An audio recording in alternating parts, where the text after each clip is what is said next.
welcome to the Goya Gatherings Podcast, a serene and inspiring space where the worlds of yoga and wellness converge. Every episode is a journey into the heart of yoga, offering you deep insights, uplifting stories, and practical wisdom. Our conversations are designed to inspire your journey and illuminate your path to well-being. Please remember that the views expressed by our guests are their own and do not necessarily reflect the opinions of Goya Gatherings or its hosts. Welcome to the Goya Gatherings Podcast. My name is Michelle, and I'm part of the leadership team here at Goya. Today's guest on the podcast is Sarah Bresnahan. Sarah is a high school science teacher, personal fitness trainer, and alignment-based yoga educator with over 15 years of experience helping people reconnect to their bodies through simple, intentional movement. Her work focuses on making wellness realistic and sustainable, helping busy people build strength, mobility, and resilience without the pressure of doing more. In this episode, we're diving into a thoughtful conversation around sustainable movement, functional anatomy, and why consistency matters more than intensity. We talk about how small daily practices can create lasting change, the movement habits that often lead to pain and dysfunction, and how understanding the body can completely transform the way we approach yoga, fitness, and overall well-being. I'm so excited for you all to meet Sarah, so let's begin. Hi, Sarah. Hi, Michelle. I'm so excited to chat with you today. Likewise, thanks for that lovely intro. Oh, my pleasure. I mean, if anything, I would have just continued, but I can't give it all away. So I'm really excited for us to chat. So anyone who's listening, Sarah and I have actually known each other for quite a few years now because we lead programs together in Costa Rica, specifically a 300-hour yoga teacher training. And we do this every year. We're actually about to connect again in about 2 weeks, I want to say, which is very exciting. And she tends to take care of a lot of the anatomy aspects of our teacher training because she has such an incredible anatomical background. So we have all sorts of fabulous things to chat about. And so I think we may as well just dive right in. One thing I really want to talk about first, it's always kind of like top of mind. Your work centers around the idea that wellness doesn't have to be complicated. And what I really want to know is what led you to simplify movement in this way? Oh, I love this. And when you were talking, I just got goosebumps because this revelation changed my life. And yeah, in so many ways, but honestly, becoming a mother changed everything for me. I need to lean into that first. So before that, I had this idea that wellness had to be perfect. These long classes, these structured routines, lots of time. I would light a candle and incense and have this beautiful quiet space and do these 90-minute practices. And that felt like success for me. But real life doesn't work that way. Especially not when you're balancing. Yeah, when you're balancing motherhood, teaching full time, continuing your own education, supporting others. All of these multiple hats that we all wear. And if you're listening, you're doing this too if you're not a mother, right? We are all caregivers in our relationships. So you can connect on that level. I realized that the people who benefit most from movement are often the people with the least amount of time. Yeah. So that was a big revelation for me. I started asking, how can movement become more sustainable? More approachable, more realistic. That is what led me to simplify my entire approach. And I kind of found that wellness becomes more powerful when it's integrated into our daily life rather than treated like another thing that we have to achieve. So, it doesn't have to be extreme in order to be transformative, I guess. And it just needs to be intentional and consistent are my markers. It's really funny that you say like, oh, I used to, light the candle, light the incense, and then do like this. Do you remember that 90-minute phase of your practice. world? Yeah, and it's lovely and it's amazing when you get that opportunity. But like, I cannot tell you the last time I was able to do a full 90-minute practice. Actually, to be honest with you, it was probably last year when we were working together in Costa Rica, and it was probably just taking one of your morning classes that we had during our program, because 90 minutes, like, it's glorious when you get it. Oh my God, it's amazing. It is a gift.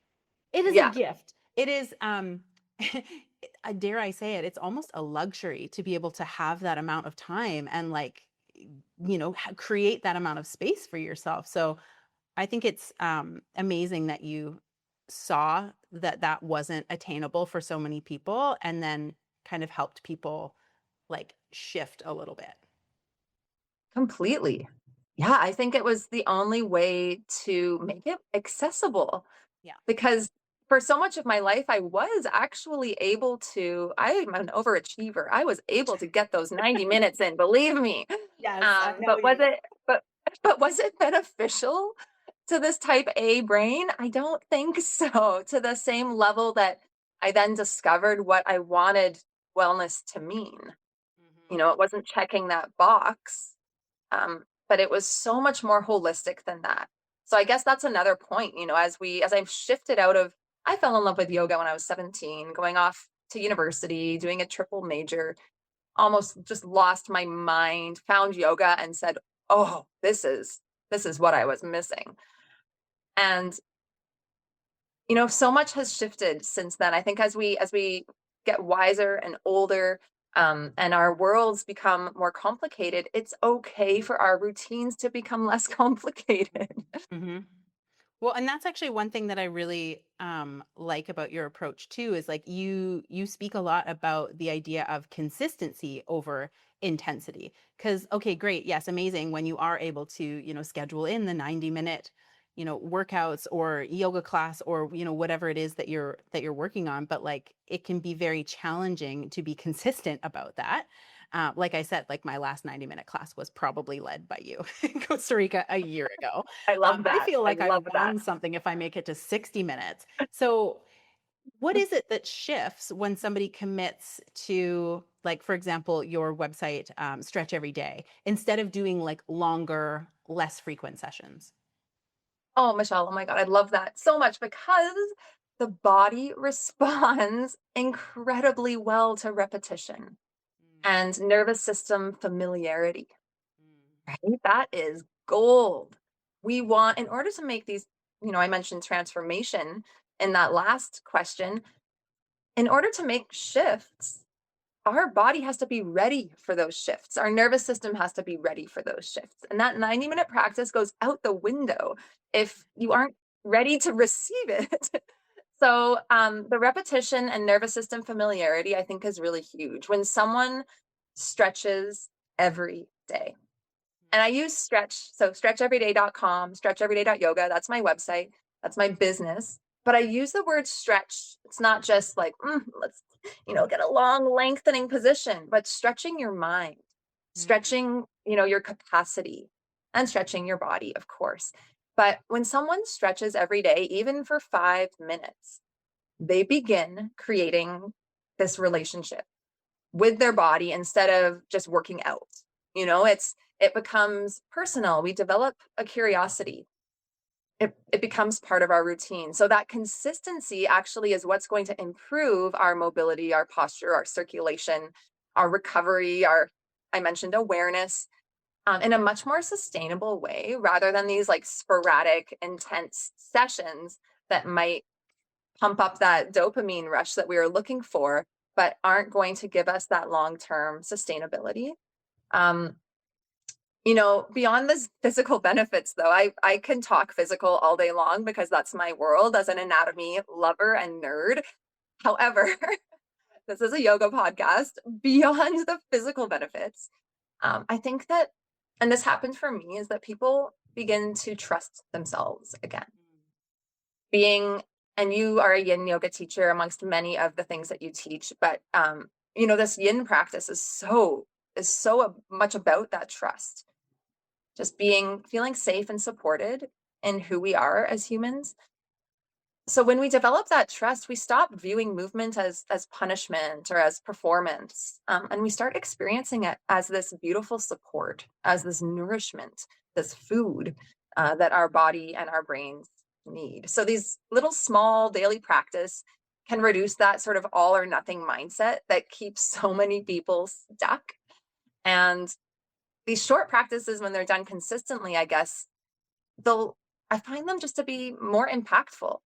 than some sort of ambitious routine that you can't maintain, or you get down on yourself for not checking off your 4 times a week that you said you were going to do. Oh, I can relate to that so much. Right? It's not Yeah. worth it, because I am that person too. And I mean, don't get me wrong, I still do that. I'm a big advocate for resistance training at this point in my life, getting closer to 40. I see the benefits of going to the gym or having a home gym, using weights. And I do get sometimes like stuck in my routine. And if I didn't achieve it, I go, oh, I feel bad about that. So I do think, yeah, finding ways to weave it into our world is that foundation for wellness. And then these other pieces can totally come in as we get obsessed over other practices. My handstand practice has taken over, the gym stuff that can come and go. But this foundational element of the daily care Yeah. is critical. And I it think doesn't have to that's be complicated. no, and I love that you say that. And I think like when you were mentioning the nervous system earlier too, like if I'm like, oh no, I only have 60 minutes. And then I'm like, okay, well, I'm going to do what I can for 60 minutes. Cause your girl, I love a 90-minute practice. I do. I can't help it. I love it, but it's just not realistic for me. Like for the last, I mean, forever. It's realistically, realistically not realistic for me. It's not attainable. And so then when I'm like, okay, well, I at least need to get 60 minutes. And I'm like, why? Because it just stresses me out, puts more, um, I, stress, I guess, on my nervous system. And then I will like forego the whole thing because somehow in my mind, I'm like, oh no, okay, well then if I can't do 60 minutes, then it's not even worth it. But like what I love about Stretch Every Day, about your platform is that, yeah, you have all these like bite-sized nuggets and they are, sometimes especially they can be intense. Like they are, I Oh shouldn't even yeah. say intense. Like, I don't know if I want to, because they're It, so intentional we could that say potent. yeah, Potent is a potent. good word. Ooh, I love that actually. Potent It is a can be great word. potent. Yes, because they're like small and very impactful. And it's like, okay, I was able to get like 15 minutes. Somehow we're like, oh no, 15 minutes isn't enough because a yoga studio doesn't, offer a 15-minute snack. But I love that Stretch Every Day does. And it makes Well, it feel like, okay, I've done it. Now I have this like little dopamine hit of like, okay, I've done something magical for myself. And even after 5 minutes, I feel so much better. oh my goodness. And do you remember this shift in your own personal practice? I know from teaching with you and taking classes with you so much over the years that you also are so in tune with anatomy and alignment. And do you remember before we had that, like whipping our bodies through like a 60-minute vinyasa practice and coming out of it and you're like, okay, I can do all those poses, la di da. But were we, how much were we getting out of that versus doing a 10-minute class where we start with a deep breath, connecting in, and then maybe doing 4 of those 400 poses, but well Totally. aligned, with this activation concentrically and then eccentrically, and really just feeling this internal blueprint to the body, which muscles were activating why, which muscles were releasing why. And that like level of intention for me, if it's 5 or 10 minutes with intention or 60 minutes without, I will always take the 5 100% agree with point you. in my life. Yeah. Yeah. No, I'm the same. I'm done with the what I lovingly call flingasana. I'm done throwing my That's body so through good. space for like no reason and just I going was as a fast as possible. I was Like a good flinger though. I had some good flinging years. I mean, don't get me wrong, it's fun. It's fast, it's flingy, it's a good time. Um, However, it likely balanced or matched, I shouldn't say balanced, it matched where we were at that yeah, phase of our lives. In our definitely. early 20s, multitasking, multiple jobs, multiple things on the go all the Yeah. time, whipping into class late, flinging ourselves around and then getting off onto the next thing that we were going to go do. It it was possibly too far in that direction. So we talk about yoga being this balance, this blend to not just satisfy the desires and needs of the body, but to link the mind and to pull us back into ourselves. I'm very We got to proud slow of us. down. Exactly. Gotta slow down. Very proud of us for becoming so much more intentional with our time and, what we're choosing to, do with our bodies. And so, I mean, I'm sure that this is connected. And I would just love to know, like, how has your experience as a mother shaped the way that you approach teaching and like structuring your movement practices? Oh, I became so much more compassionate Mm. and practical in my teaching and Mhm. Practical. the way that I hold my students and I hold that space. It taught me that people are tired. Yeah. I didn't know that before. I thought we all had as much energy as 20-year-old Sarah did. It taught me that people are overstimulated to the max. Hmm. It taught me that people are carrying mental loads that we can't always see. Mm. As a mom, I had to learn how to create these movement practices that were efficient, grounding, and adaptable. So I stopped teaching from this sort of idealized perspective and I started teaching to the real people, to the real life that I knew we were all living and growing into. And now I structure these classes with so much accessibility and sustainability in mind. I am the teacher that says, stay here, or and there's options. There's so many, we call them bus stops in our trainings that we do together with Stacy. And I think that it's so critical because some days it feels so appropriate to just stop where we are, and other days it feels cool to layer something new. And each day is so different. And I think before I had more of a really not a set sequence, but a set way to teach my poses.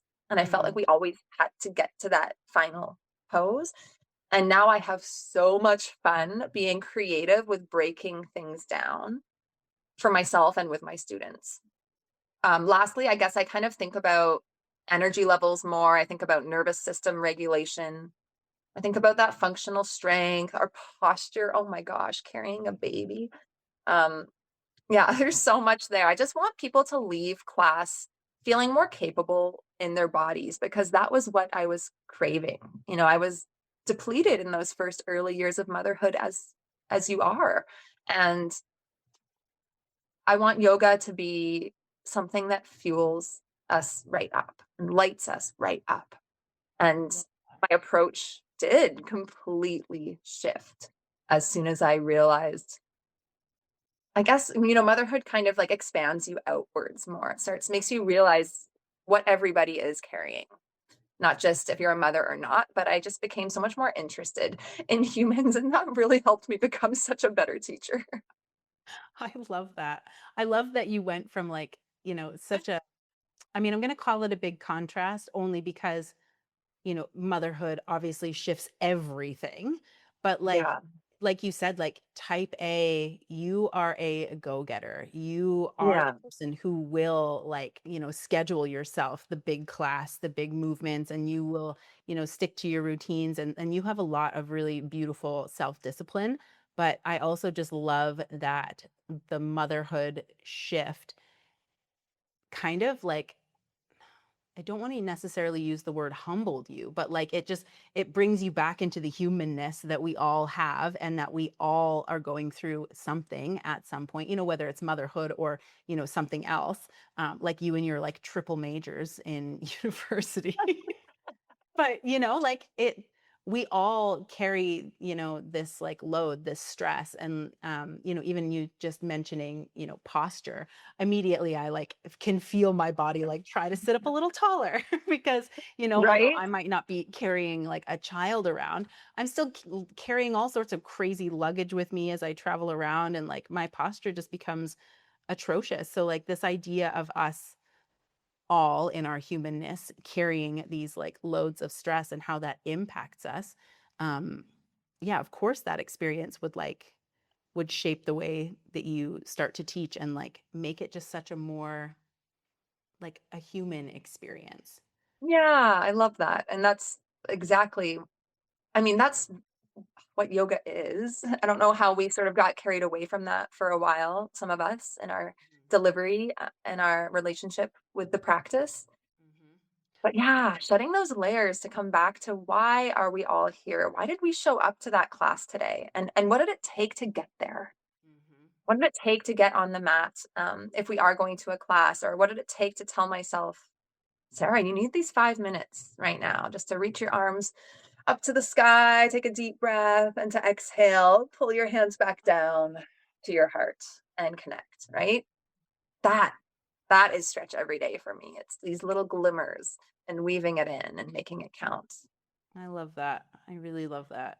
You know, and Hmm. especially like I feel right now, and I mean, I could be totally wrong. This is just my perspective, but I feel like yoga in itself, like the yoga as I know it, like the meditation and the mantra and the like mind body connection, isn't necessarily like the hottest of topics these days. I feel like Pilates has made such like a huge resurgence, and I feel like it's an ebb and flow. Like, you know, one moment, you know, Pilates is the hot thing, and then the next moment it's like, oh, actually yoga is the hot thing, and then there's like, oh, Yeah. the Wim Hof, you know, the breathing is the hot topic. But what I really like is that you are always constantly coming back to that yoga aspect, and then blending it with all of these like functional anatomy components, you know, with your personal training background. And you are also a Pilates instructor as well. Yeah.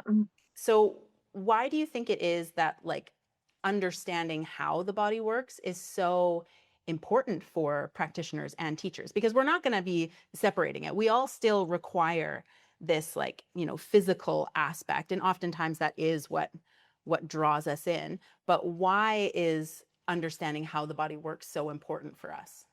Oh, well, this is so cool. And I've had so much fun with this. You know, as teachers, we seem to attract similar students, right? Mm. People with similar personalities and Mhm. lifestyles. That just, I think, naturally happens in life. That's where I meet all And my best friends. What do you mean? right, exactly. Hey, yo. So I don't know. I think this is really neat. As an athlete, I I felt like I like cracked a magic code when I found out how to weave. And it's wonderful that this has become, you know, you're mentioning these like trends in yoga, Mhm. and functional movement for sure has become very respected in the movement world over the last 5 years. I love that. Me too. But when I found a way to weave that and to attract these athletes into these yoga experiences, these sort of alignment based yoga practices that I was guiding and supporting and teaching others how to teach, Hmm. it opened up this huge crew of people that didn't necessarily go to yoga as their first practice before that. So I think these blended practices are so beautiful. And when we start to, I mean, you know, a lot of people put deities up on, you know, their up on their, what is it called, the altar. But for me, I put the spine up there. I put I no, I do. I put that I skeleton love it. Sam up there, and I say, this is first and foremost. And the other layers, you know, the spiritual layers and the mantras and everything else, for me, they can come after we all learn just a little bit about this one body we get to have for this entire life of ours. It's not going to shift. The anatomy of this body will have the same muscles and the same bones. You know, this is what we have, the ligaments and tendons. This is what we have to work with. And if we can understand this understanding creates so much empowerment in our body. People start to understand why something feels tight, why something feels unstable, why something is weak, why something is painful. Movement becomes so much less intimidating. Mm. Anatomy gives us the context that we are all searching for. And I think that it helps practitioners move with, you know, we talked about that sort of internal blueprint of intention. I think it helps us move with intention instead of moving blindly, like flingasana or whatever you called Yeah. it Yeah. earlier. But it's so true. You know, we're not trying to force shapes or achieve poses when we are genuinely interested in stacking our joints Mhm. to spread out the load. We learn how to do that on the yoga mat in a couple poses. And then we go for a walk later and we say, oh, the back of my head could press back a little bit over my shoulders. My neck tension's gone.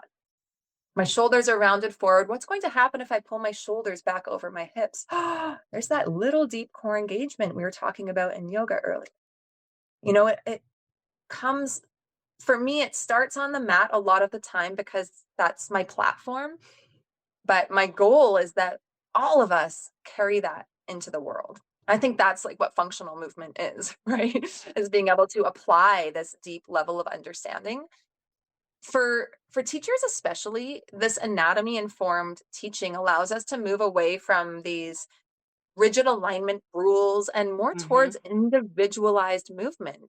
As a teacher, we start to get curious. What sports are you into? Oh, you just had a baby 6 months ago. Or, oh, you travel a lot. You're carrying suitcases every month to a whole new place. We start to get curious because every body is different. Everyone's lives are different. And we can support our students in personalizing their practice. And I think that's so beautiful because then suddenly we're not just the teacher, but we're the guide. They become the teacher of their own movement lives. They become curious. They take that ownership, that accountability. And the stretching every day just starts to happen because they know how good it feels to live without that awareness. Right? I think yoga is becomes more inclusive, more effective when we understand these biomechanics, when we understand joint function, breath mechanics, movement patterns.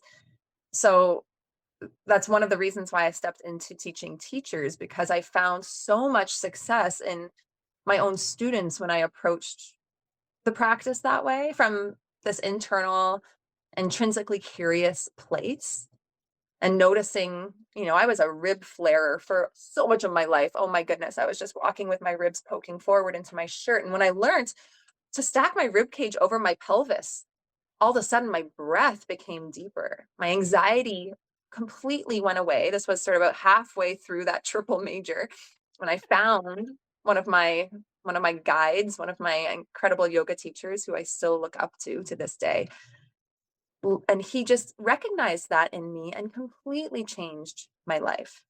I got out of the chest breathing, which I was just living in parasympathetic state all the time. And that subtle shift of my ribs so that my diaphragm and lungs could do what they're designed to do shifted everything. And so I love that. I think when we start from the inside, then the rest can follow. Oh, he had this beautiful phrase that we would use a lot that was inner body bright, outer body light. So starting with this sort of brightness, this awareness, this intention, this breath from the inside, but then kind of letting everything soften around that inner structure. And I think about that a lot. My grandmother actually had that written on her fridge for her final sort of 5 years of her life. She would always look at it and call me and tell me it was changing her day. I love that. Oh, Yeah. And I think that's one of the things that I really appreciate about, yoga teachers who do bring in the anatomical aspects to things. And it's probably because of, the level of softness and I don't know, just the way that many yoga teachers are able to make it digestible. It's like, I just know this, specifically with you, like when you are, leading people through something that is focused on biomechanics, you're not sitting there, just giving all of this like anatomical jargon.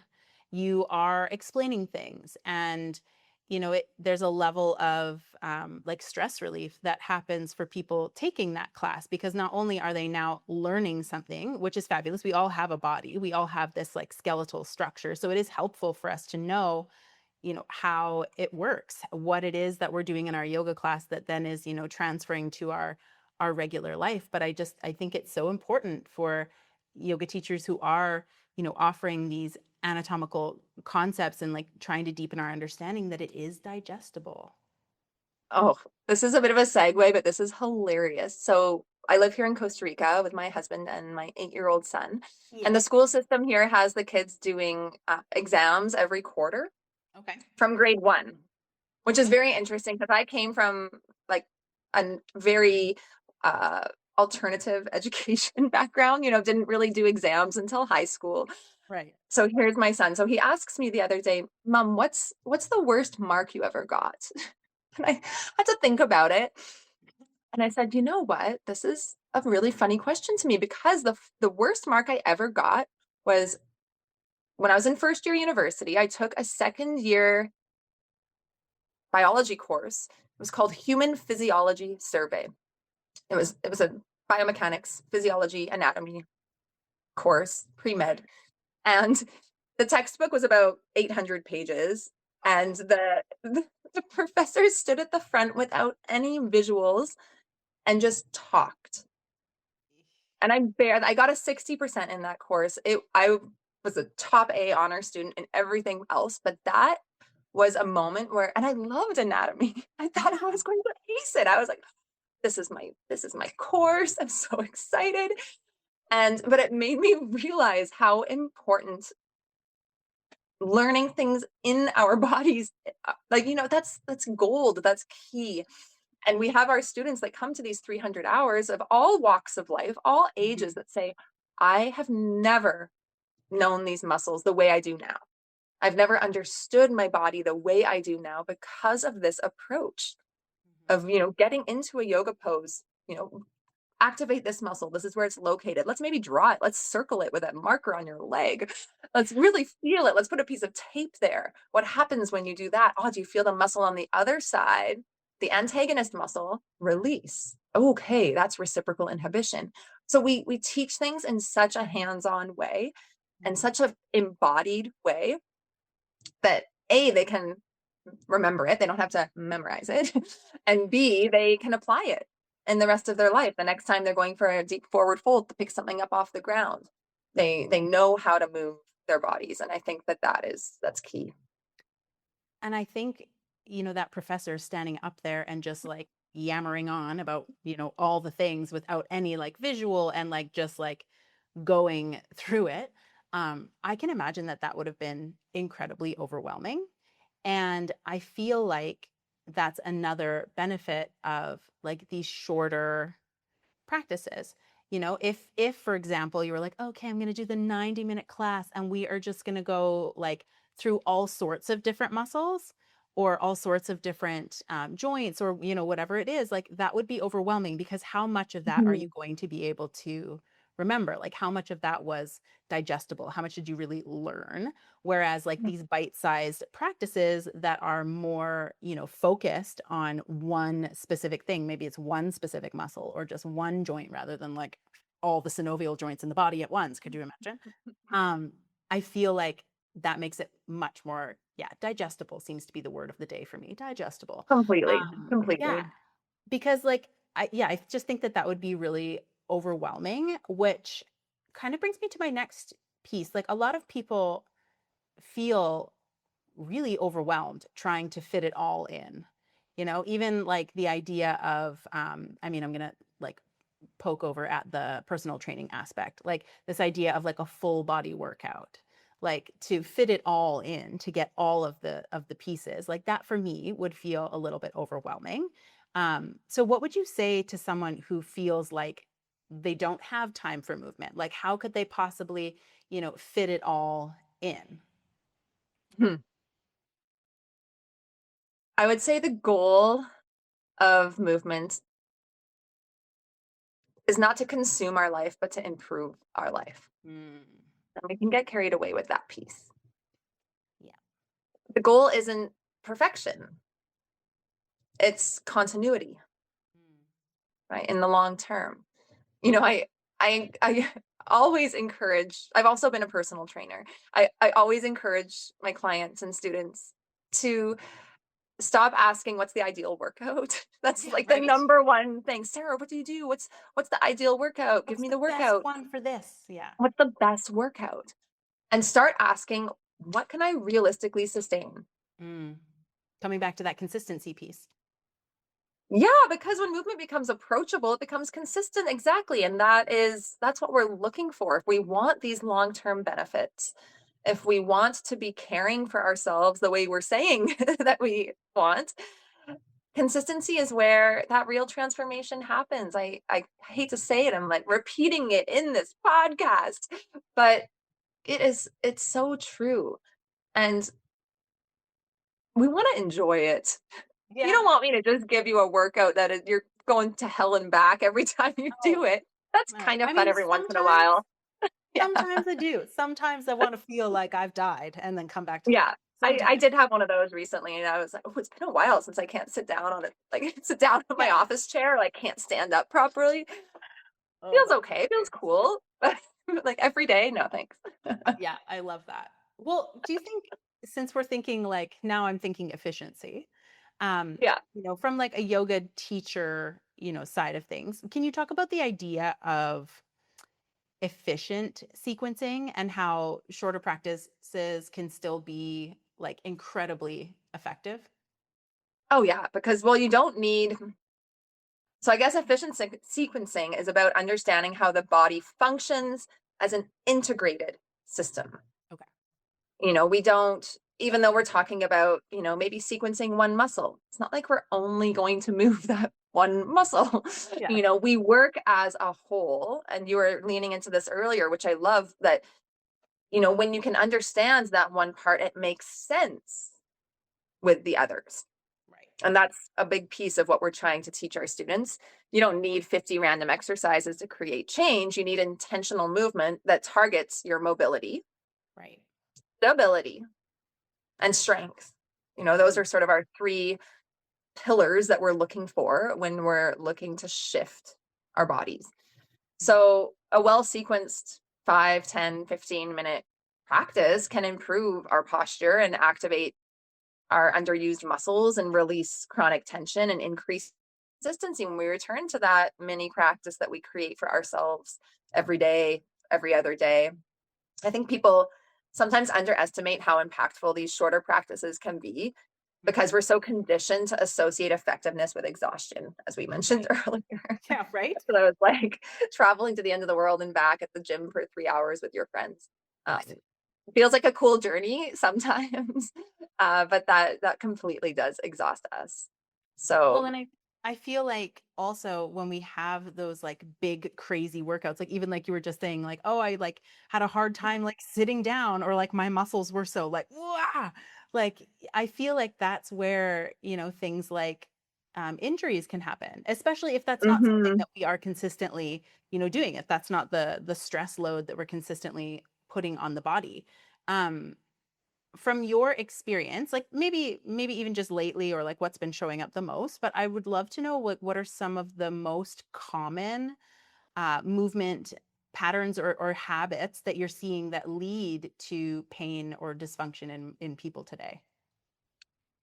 Prolonged sitting, Ah, absolute top of the list. Top of the list.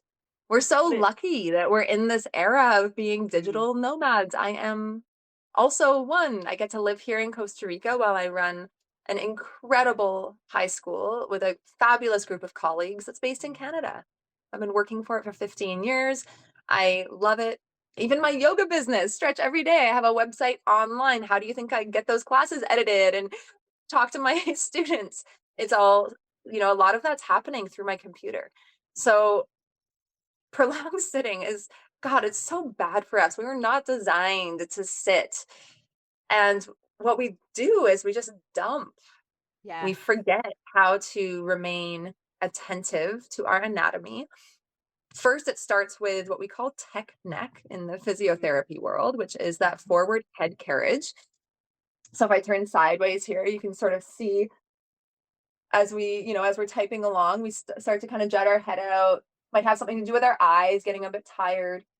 Every inch that the head moves forward, so let's just say, our proper alignment for those listeners that don't know, back of the head in line with the back of the heart. Just think Mm. about that. Head, shoulders, knees, and toes. Just get yourself stacked a little bit, my friends. Oh. And every inch that the head moves forward adds 10 pounds of weight to your cervical spine. Ay. What I see, I'd say 85% of my students are 3 inches forward out of alignment. So they have a 30-pound load on their upper traps, on their sternocleidomastoid, that big muscle on the side of your neck, and your scalenes. Poke around there for a bit. If you're listening to this right now, just poke around. Things a little tight in that upper neck and shoulder area. So again, this is so beautiful because this will change your poses on the mat, but it will change your body off the mat too. Recognizing, what are some things that I'm doing? What's a movement pattern I do a lot? Okay, I work at my computer. That's part of my life. It allows me to live here in Costa Rica, to surf in the morning, to pick my kid up from school, to be a super active woman in this community and mother and wife. I love it. But I'm sitting here and I'm not perfect. So I feel it too, my friends. It's not just you. And I need these reminders, press your head back. We call it retract. I love that word. Retract your head. Just like it's like coming into a landing zone behind you. Like, and then you'll feel, again, the body loves to be stacked. We are such an intelligent design. When we stack, ears over shoulders, shoulders over hips, hips over heels, we start to really connect to our core. We connect to the muscles that are closest to the bones that are designed to hold us up structurally. The superficial muscles are not designed to do that. They are smaller, they are weaker. For those of you not understanding that term, superficial are those muscles closest to the skin. And when we are out of alignment, those are the muscles that they grip. They grip like it's their biggest job that they have in the world because they don't want this bowling ball to rock right off of its, its stable position.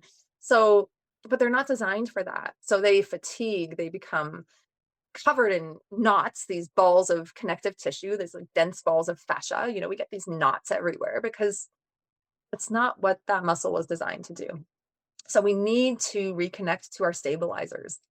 And the stabilizers only fire when we are stacked. So I think that would probably be be my biggest one. I mean, collapsed shoulders comes next after the forward head, restricted hips from being in deep flexion all day, and shallow breath patterns, because anyone that's like tried to breathe when you're like rounded like this, just like picture your lungs just getting squished and your little diaphragm just trying to go up and down and there's no space. Oh my gosh. If you just sit tall, it feels so good.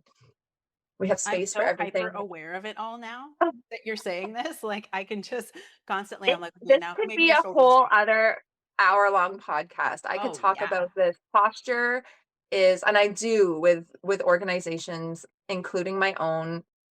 I do tons of office yoga, posture clinics for just long-term sustainability for people's bodies. It's a really big one. Well, and even like you said, like, yes, because you also work as a high school teacher and like there's all this editing and things that goes into your Stretch Every Day website and all of that. There is a lot of like sitting and typing at a computer. But like even just for like the everyday yoga teacher, I mean, Mhm. I often feel like, oh, right, I need to make a post on Instagram, either to my stories so that my students know where I'm teaching today, or they know, what's happening and I want to keep them informed. And I also want to tell them a little bit about me so that I'm sitting here looking at my phone. My Mhm. chin Mhm. gets closer to my phone and closer to my phone and closer to my phone.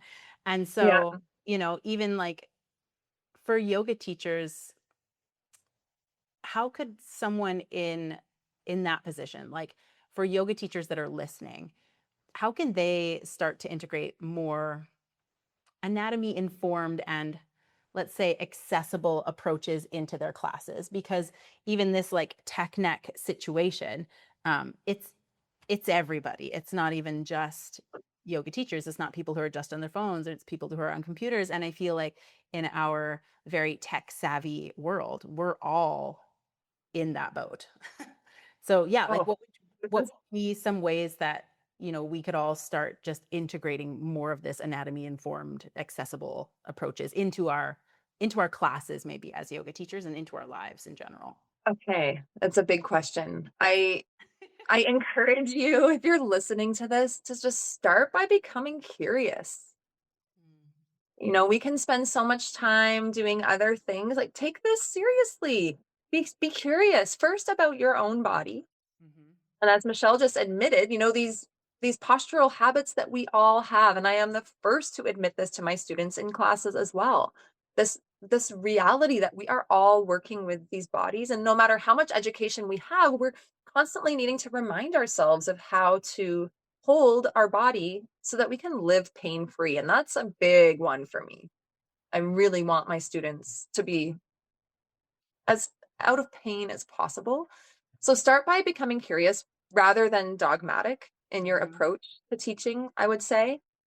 And also at the same time, and I might have gone a little too far in this direction when I first got obsessed with anatomy, but you don't need to overwhelm your students with technical language. Yes. They don't care, nor will they remember every single muscle of the body that you're listing off, the joints, which ones are ball and socket, which ones are hinge.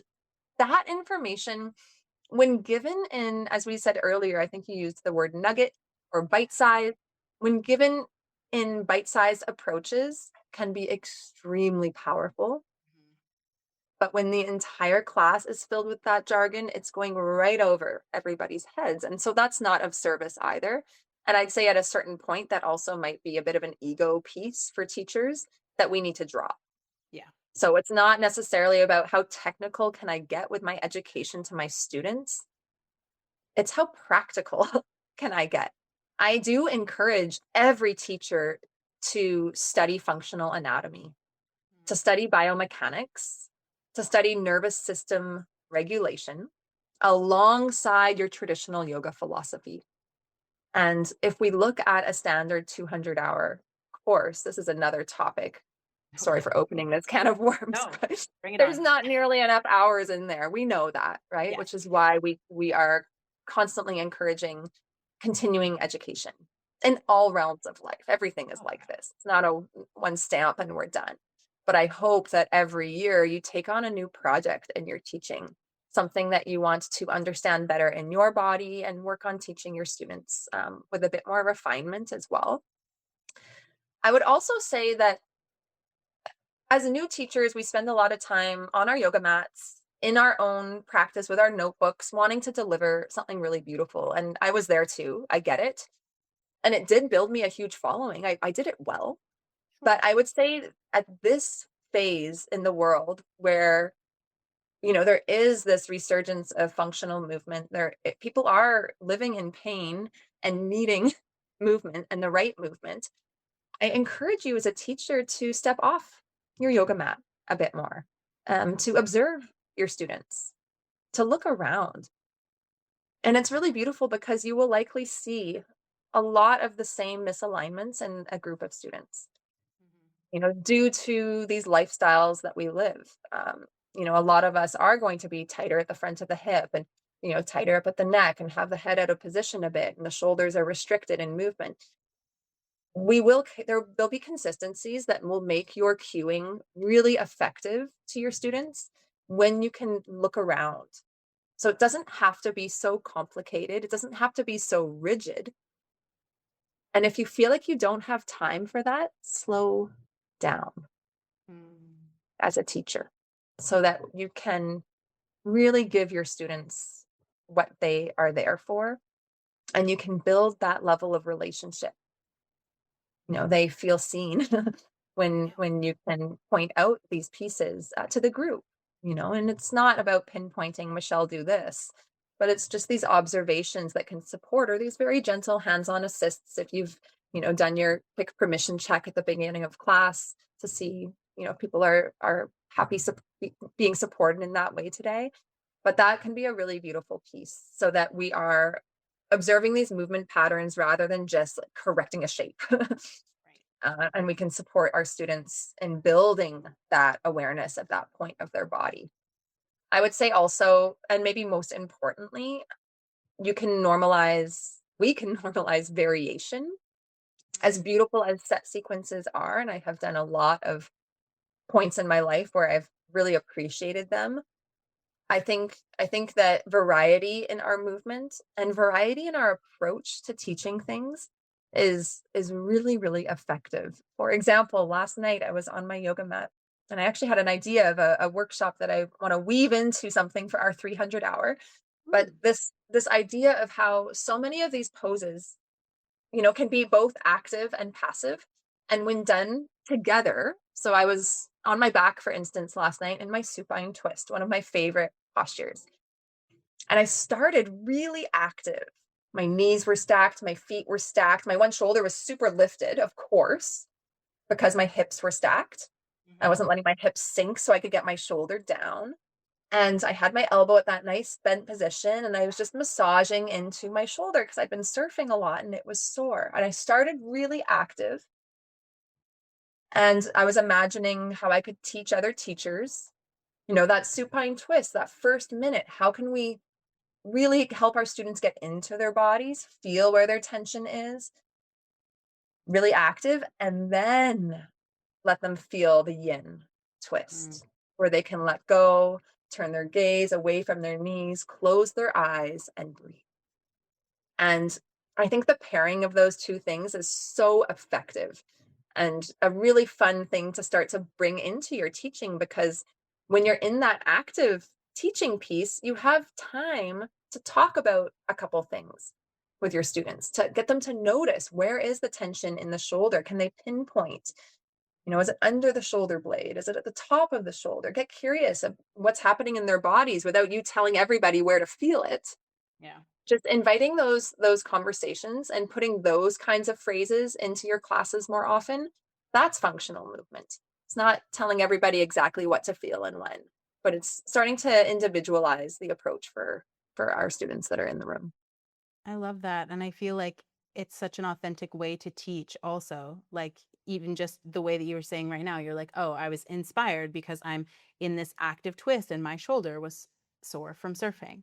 And so you play with that and then you're like, oh, what a beautiful way to like weave this into a workshop, later on for my students, because I mean, we've all got something going on. Let's be honest, like shoulder wise, like even when you were just describing that, I found myself a little bit more relaxed because I was kind of envisioning how that would feel in my own body. And Yeah. I was like, oh, this is great.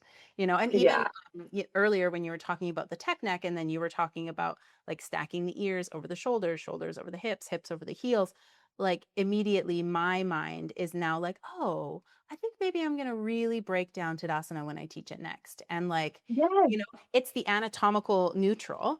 And, I think that's just a really great way for us to all play around with like, okay, where is that in space and where am I in space? And I think it's important as yoga teachers that we, always stay curious, like you've been saying, like always, teach what's exciting for us as well. And stay a student.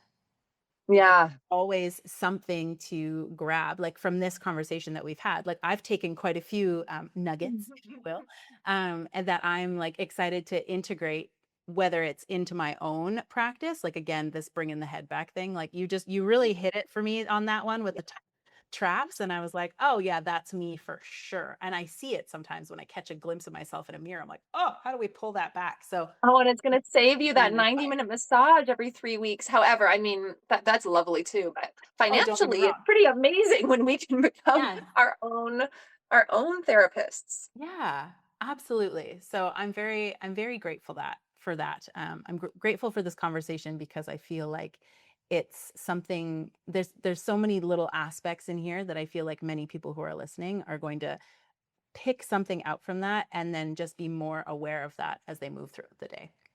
Yeah, I love I it. love that. No, it's fantastic. So maybe just like one last piece, and then we'll call it a day. If someone were to start today with like a stretch every day mindset, what would that actually look like in like a realistic, sustainable way? Well, this for me, and again, this can change through different phases of your life, but keep it simple. That's my number one. Keep it simple and find ways to prioritize it. So I've had phases of my life where the only way I could do that was by waking up 10 minutes earlier, 10 minutes earlier than my household, and having my yoga clothes beside my bed and rolling out my mat and just taking 10 minutes for myself to breathe. And that 10 minutes, again, sometimes I love talking with my friends about this piece because it's so cool. Sometimes it's just sitting in meditation and conscious breath. And that is stretching every day. That is success. Sometimes it's that supine twist. I could stay there for 10 minutes, 5 minutes each side. Gold. I love it. Sometimes it is 3 Surya A's, 3 Surya B's, standing sequence, quick Shavasana. That could be 10 minutes. What does that look like for you, and how are you going to fit it into your day? If you're an extremely regimented person with a very busy schedule, you will likely need to prioritize it. It's not just going to happen on its own, but also to be flexible with it. So it could also be stretching while dinner cooks rather than scrolling your phone. Sure. Taking a few mindful movements between meetings or during meetings, bit of office yoga, twisting hands of the chair, other hands to your knee. Just get some, curiosity in your body. Where am I feeling things? How can I move through it?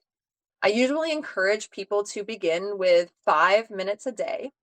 So your prescription, if you're listening to this and you've been wanting so badly to have a movement practice, maybe you see it everywhere and you go, how am I ever going to achieve that? 5 minutes a day. I love the atomic habits principle of slowly building things in, and it has to start somewhere. I would say in that 5 minutes, a mix of mobility, breath, and stretch, gentle stretch. I would say consistency over intensity, curiosity over perfection. The goal is to create a rhythm that supports your life instead of adding pressure to it. And you know what? For most of us listening, that is going to be enough to get you hooked. Like, I dare you to keep it at 5 minutes. I double dare you. You'll slowly let that steep into 6 minutes, to 7. Oh, that's 10 minutes now. It feels so good. And it doesn't have to happen at at the same point in the day. So that 90-minute practice we talked about earlier, do your 5 minutes in the morning before everybody wakes up. And then, a little bit before dinner or, in the evening, and just enjoy your body, enjoy taking care of yourself, because no one else is going to, my friend. This is for us. Yeah. This is our responsibility. It is our privilege. And I'm so excited for our listeners to feel empowered with this sort of entry point, hopefully after listening to this podcast today. Well, and I think that you're right. I think 5 minutes, it seems like such a small amount, but I know that once I get onto my mat, it's rarely only 5 minutes. Like, sometimes it's only 10, sometimes it's 15, but sometimes I went onto my mat for what I said was going to be 5 minutes. And then I was there for 30 minutes because I was like, oh, this is great. And I'm just whatever. And I lose track of time. So, thank you for reiterating that, like, consistency over intensity, like consistency over all things maybe is, beautiful. So 5 minutes a day, I can do 5 minutes a day. And I love what you say too, like, it doesn't have to be at the same time every day. So maybe it's in the morning, tomorrow, or maybe it's in the afternoon today. Maybe I'm so inspired that tonight before I go to bed, I'm like, I'm taking 5 minutes and I'm going to do whatever, a downward dog. I can see myself doing child's pose, cat cow, and downward dog, and then Shavasana. That's honestly what I can see for myself. But that's going to feel so good in your body. Exactly. And, because apparently this is my favorite word of this podcast, is digestible. It feels attainable, feels sustainable, feels like it's something I can be consistent with. So I really love that. Thank you, Sarah, so much for spending time and chatting with us about all things anatomy and functional movement. It's been so fun. And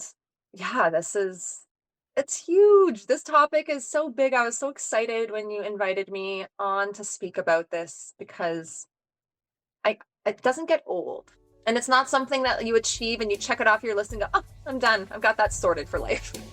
Exactly. I need a reminder. So thank you for the inspiration. And I hope that all of our listeners feel that. Thank you so much. Honestly, it's such a gift.